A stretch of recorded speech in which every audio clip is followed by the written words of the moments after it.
Assalamu alaikum wa rahmatullahi wa barakatuh. Hi girls, I'm Fatima Odanu, a young lady, a young Muslim lady of Togo. I'm very happy today to be with you.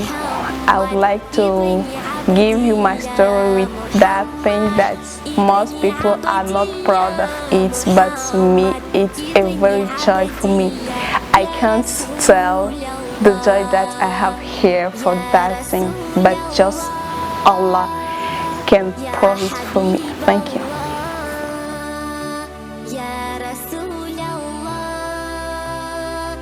Aujourd'hui, j'aimerais partager un peu mon histoire avec ce petit tissu là que on appelle le voile, comme certains le disent, un petit tissu inutile mais vraiment qui représente beaucoup pour moi en tout cas. Je suis d'une famille mixte. Maman était chrétienne, baptisée, confirmée, mais convertie à l'islam par amour. Papa, lui, il est musulman, d'une famille pas trop stricte sur la religion. Depuis ma tendre enfance, je ne connaissais rien de la religion. Je ne m'habillais pas convenablement jusqu'à ce que je n'aille au lycée. C'est en classe de première que j'ai eu deux amis à qui je ne pourrai jamais remercier assez. En fait, au début, c'était juste par plaisir ou juste pour me conformer aux autres. Mais avec le temps, c'est devenu pour moi une joie. Quand je le portais, j'étais vraiment à l'aise et je me sentais très bien. J'étais fière de m'exprimer avec ce voile en fait. Donc ainsi de suite jusqu'à ce que je n'ai mon bac.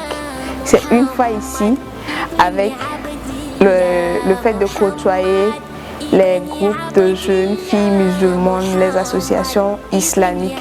Même à la maison, c'est devenu quelque chose que je n'arrive pas à m'en passer. Et puis souvent mes voisines se moquent de moi, me demandant si je suis déjà mariée pour toutefois m'accoutrer avec ce truc. Mais bon, c'est devenu une joie pour moi. En fait, je suis volleyeuse aussi. Donc, pour intégrer un club ici, c'était un problème.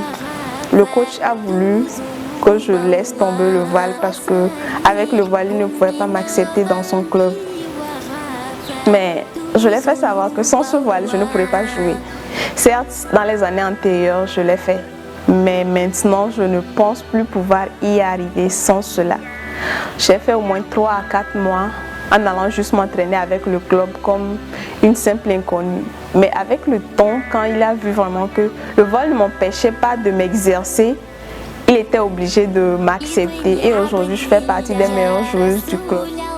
Le voile, c'est vrai qu'il couvre notre tête, mais qui a dit que le voile couvrait en fait notre cerveau? C'est juste une apparence.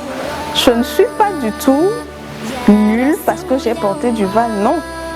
Au contraire, je suis meilleure que certaines qui se dénudent pour sortir sous prétexte qu'elles sont libres.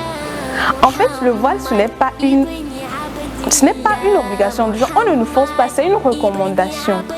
On nous le recommande.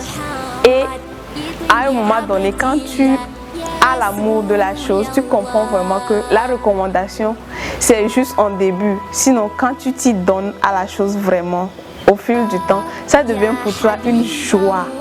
Ça devient une joie. Le voile n'empêche en aucun cas une sœur d'être ce qu'elle est vraiment.